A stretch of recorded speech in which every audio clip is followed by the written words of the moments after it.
ഈശോ മിശിഹായ്ക്ക് സ്തുതിയായിരിക്കട്ടെ. പാതിരാ കുർബാന കഴിഞ്ഞ് ഏതിടവകയിലാണോ ആ ഇടവകയിലെ യുവജനങ്ങളായിട്ടൊക്കെ ഒരു കറക്കമുണ്ട്. നമ്മുടെ നഗരങ്ങളിലൊക്കെ ഇങ്ങനെ നക്ഷത്രം ഇട്ടിരിക്കുന്നതും പുൽക്കൂട് തയ്യാറാക്കിയിരിക്കുന്നതൊക്കെ കണ്ട് കുറച്ച് ഭക്ഷണമൊക്കെ കഴിച്ച് തിരിച്ചു വരാറാണ് പതിവ്. ഒരു ഇടവകയിൽ നിന്ന് അങ്ങനെ പോകുമ്പോൾ ഇത്തിരി ഭക്ഷണമൊക്കെ കഴിഞ്ഞ് തിരിച്ചു വരുന്ന നേരം ആ പിള്ളേർ പറയുന്നുണ്ട്, അച്ഛാ നമുക്ക് വേറെ വഴി പോവാം, വന്ന വഴി കുണ്ടും കുഴിയാണ്, കുറച്ച് ഇരുട്ടൊക്കെയാണ്. മനസ്സിലേക്ക് വന്ന ഒരു ചിന്ത വചനത്തിൽ നിന്ന് തന്നെയാണ്. അവർ മറ്റൊരു വഴിയെ അവരുടെ ദേശത്തേക്ക് പോയി. രാജാക്കന്മാരെ കുറിച്ച് പറയുന്ന കാര്യമാണ്. ക്രിസ്തുവിനെ കണ്ട മനുഷ്യര് മറ്റൊരു വഴി, ഇത്തിരി കൂടെയൊക്കെ വെട്ടം നിറഞ്ഞ വഴിയാണ്. വന്ന വഴിക്ക് അവർക്ക് നക്ഷത്രമൊക്കെ ഉണ്ട്, പക്ഷെ തിരിച്ചു പോകുന്ന വഴിയിൽ അവർക്ക് നക്ഷത്രത്തിന്റെ ആവശ്യമില്ല. അവർ ക്രിസ്തുവിനെ കണ്ടുമുട്ടിയേക്കാം.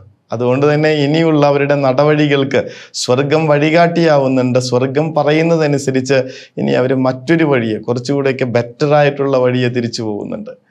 ഈ ക്രിസ്തുമസ് എല്ലാ ക്രിസ്തുമസിനും ആരെങ്കിലുമൊക്കെ ഓർമ്മിപ്പിക്കുന്ന ഒരു ചിന്തയാണിത്. ഈ ക്രിസ്തുമസിനെങ്കിലും നമ്മൾ നടന്ന വഴി വിട്ട് ക്രിസ്തുവിനെ കണ്ട മനുഷ്യരുടെ വെളിച്ചത്തോടും തെളിച്ചത്തോടും കൂടെ മറ്റൊരു വഴിയെ, കുറച്ചുകൂടെയൊക്കെ ഡിഫറെൻ്റ് ആയിട്ടുള്ള വഴിയെ, കുറച്ചുകൂടെയൊക്കെ ബെറ്റർ ആയിട്ടുള്ള വഴിയെ നമ്മുടെ ജീവിതം ഒന്ന് മുന്നോട്ട് കൊണ്ടുപോകാൻ സാധിക്കട്ടെ എന്ന് പ്രാർത്ഥിക്കുകയാണ്. തീർച്ചയായിട്ടും സ്വർഗം വഴികാട്ടിയാവുക തന്നെ ചെയ്യും. അങ്ങനെയുള്ള ആഗ്രഹമുണ്ടെങ്കിൽ തന്നെ സ്വർഗം നമ്മളുടെ മുൻപിൽ വഴികാട്ടിയായിട്ട് നമുക്ക് കൂടെയുണ്ടാവും.